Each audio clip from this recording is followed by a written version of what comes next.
Au quatrième jour de l'incendie qui ravage la forêt du Maïdo et s'étend vers le sud vers la forêt des Macs, tous les acteurs concernés par l'évolution du sinistre se sont donné rendez-vous sous la tente du PC opérationnel des pompiers.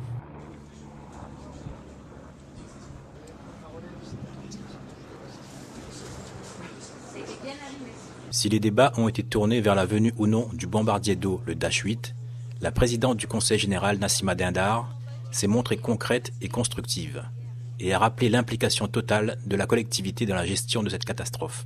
Il y a une bonne concertation aujourd'hui et le préfet a réuni l'ensemble des interlocuteurs, que ce soit ceux qui sont dans l'opérationnel comme les communes concernées.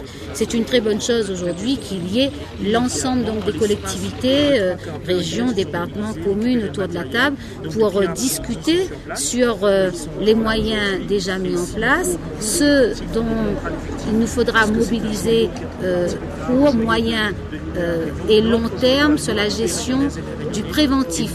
Parce que c'est vrai que le Réunionnais qui se dit, l'année dernière on a eu des feux de forêt, cette année pareil, quels sont les moyens nécessaires de mise en œuvre de manière partagée. Et Nassima Dindar rappelle également le fort attachement du Réunionnais à sa forêt, ainsi que le travail important réalisé par l'ONF pour sa préservation. Ce patrimoine, il est avant tout le patrimoine du Réunionnais, du Yab Réunionnais, le marron, la partie dans les hauts du Réunionnais, c'est son patrimoine avant tout à lui.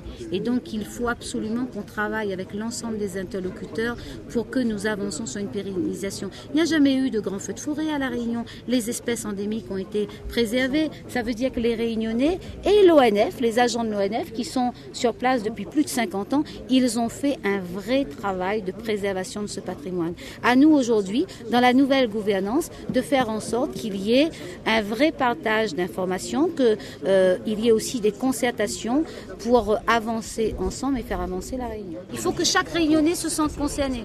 Et c'est bien qu'on ait tout le monde, parce que c'est chacun qui se sent et qui doit se sentir concerné. Voilà. Donc méfions-nous à des sanctuarisations sur des choses qui sont bien en termes touristiques, et c'est bien d'avoir le label, mais si nous les classons et qu'après on a beaucoup de communication, requin d'un côté, le feu sur le classement patrimoine, attention à ce qu'on ne fasse pas fuir justement des touristes éventuels. La prévention, c'est pas seulement la prévention des risques, c'est la communication humaine pour que chaque Réunionnais lit partie prenante de cette prévention.